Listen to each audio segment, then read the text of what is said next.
Huge penis. Not straight though.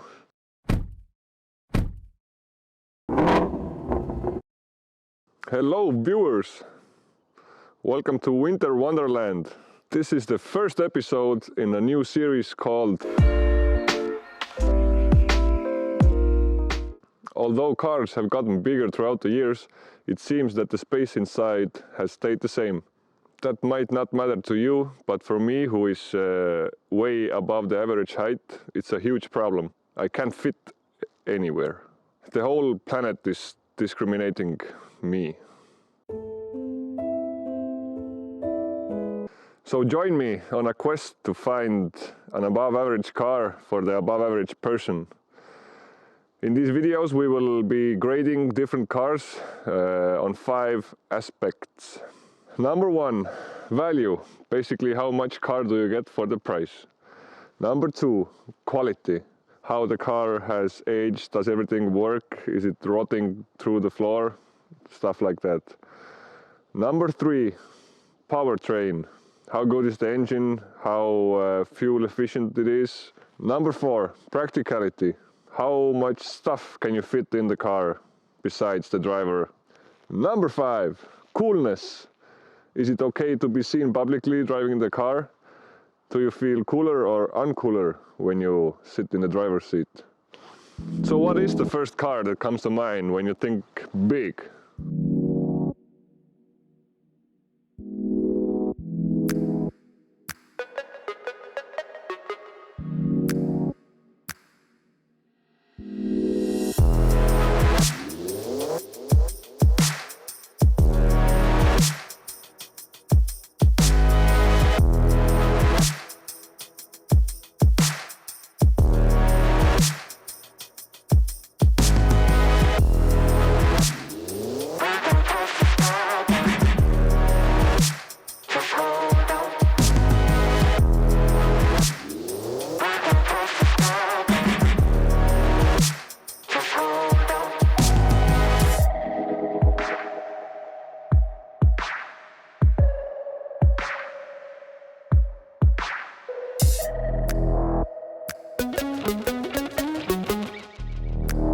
Of course you think about a 2010 Volvo V70.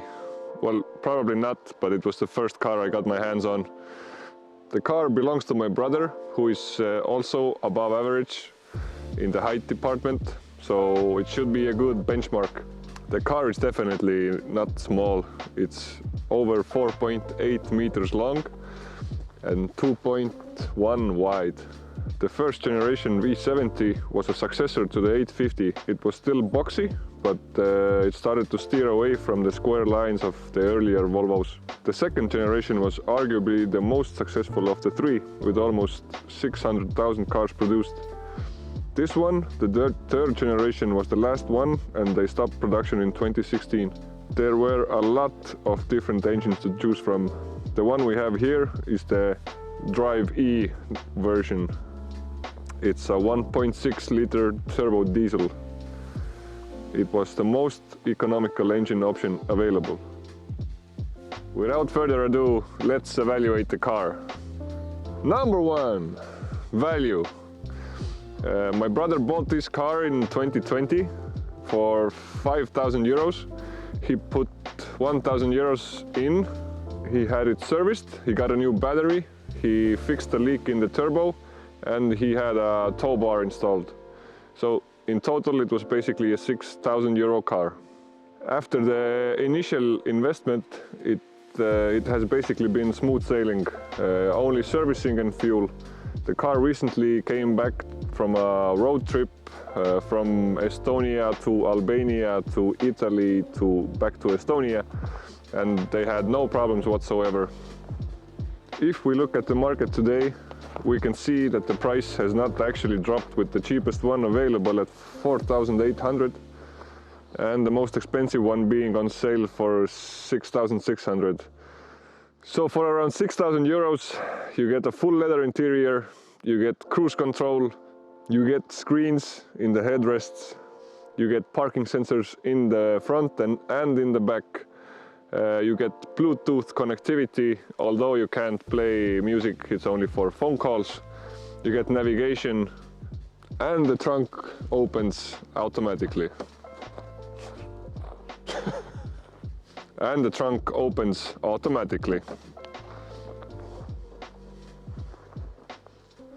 For the value, we will give it 4 out of 5 stars, just because the Bluetooth doesn't allow you to play music in the car. It's just my grade. If you have a problem with it, keep it to yourself. I don't give it. Number 2, quality. So going around the car, you can't really tell that it's more than 12 years old and done 330,000 kilometers.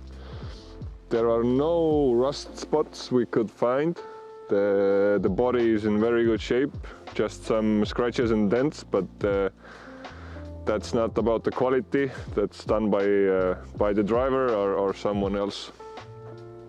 A big reason for that is the car was imported from the Netherlands in 2020, so it basically hasn't gone through the rough winters we have here and all of the salt they put on the roads, which corrode the car very easily.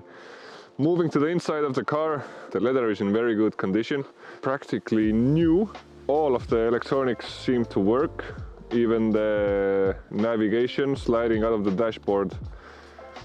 The screens in the headrests work according to my brother, but they need to be turned on from the glove box, and that's full of crap, so we are just going to take his word for that.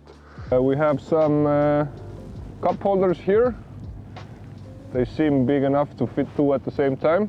Here we have a cigarette lighter that's being used for a phone charger. We have some spare change and a huge penis.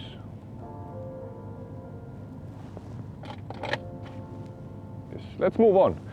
All in all, the quality seems very good considering the age and the mileage of the car. It doesn't look brand new, but you can't really tell it's 13 years old. 5 stars out of 5. Fight me. Number 3, drivetrain. Like I said before, the engine in this is the most economical option that was available at the time. When it came out of the factory, it had 80 kilowatts only. Since then, it has been chip-tuned to over 100 kilowatts. I have been driving it for a few days now, and the average fuel efficiency is 4.5 liters per 100 kilometers. I think it's pretty amazing considering the car weighs more than 1.5 tons. So after the chip tuning, the power band is pretty interesting. If you drive below 2000 RPM, the car basically doesn't accelerate at all. I guess that's how you can get 4.5 liters per 100 kilometers. Once you reach 2000 RPM and the turbo kicks in, you can satisfy your need for speed. I mean, you wouldn't go to the racetrack with it, but it isn't like a slouch either. All of that massive power is going through a 5-speed manual gearbox and straight to the front wheels. In conclusion, the fuel efficiency was a big surprise for me. I actually like the turbo diesel engine. The gearbox is nice, but as a car person, I would prefer rear-wheel drive or four-wheel drive. So that's 4 stars out of 5. By the way, guys, if you want to support the channel, there is a link in the description. You can buy us some coffee so we can keep warm during the winter time. If you are enjoying the video, leave us a like, tell us in the comment section, subscribe to the channel, and you know, all of the stuff that big YouTubers say. Number 4, practicality. When the seat is adjusted to my position, I have plenty of space for my feet, my legs. The driving position is pretty good, no complaints, but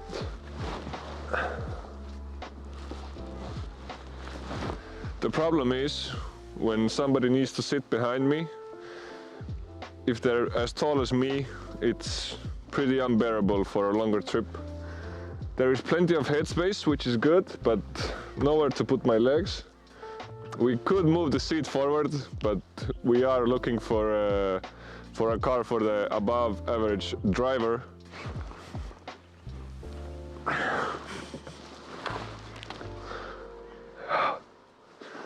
The trunk is huge. You could probably fit 3, maybe 3.5 golden retrievers here. The good thing about the Volvos is when you fold the back seats down, you get a nice and flat area. That means even above average people like me can sleep in it, without the retrievers though. And I know for a fact that my brother has slept in here, so if he can do it, I can do it.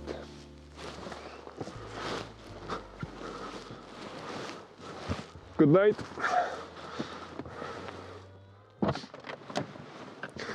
Yeah, maybe diagonally, not straight though. But if you don't have anywhere else to go, you can sleep in here. Now get out. The max carrying load for the car is over 600 kilograms, which means even if you have your 3 golden retrievers in here, you can still carry around some regular Americans. So for practicality, we will give it a 4.5, just because I couldn't sit behind myself. I think that's fair. Number 5, coolness. Well, it's beige. That's basically all you need to know about it. It's not ugly, but it's just boring. You wouldn't notice it when it drives past you. You wouldn't look back unless it was missing an exhaust pipe or blasting some shitty music. You wouldn't go to a car meet with it. You are not going to your car people friends and bragging with your 1.6 liter turbo diesel Volvo V70. For coolness, I will give it 2 out of 5, just because of the alloy rims and the slide out navigation. That's pretty cool. The verdict. All in all, I think the car does what it's supposed to do. It's economical, it drives well, it's practical, it's comfortable. It's comfortable. That word. But it just lacks character. Although I think it's the best car we have driven in this series yet. I think the quest will go on and we haven't found our perfect above average car for the above average person yet. That would be pretty boring if we did it in the first episode. Big thanks to my brother for giving us his car. Big thanks to the cameraman. Go follow him on Instagram. Check out his webpage to see some car photography. That concludes the above average review of the above average Volvo V70. I think I will walk home because I don't want to be seen in this car publicly. I will leave the key here, so if somebody wants it, it's right there. Thanks for watching. I'll see you in the next episode. Peace.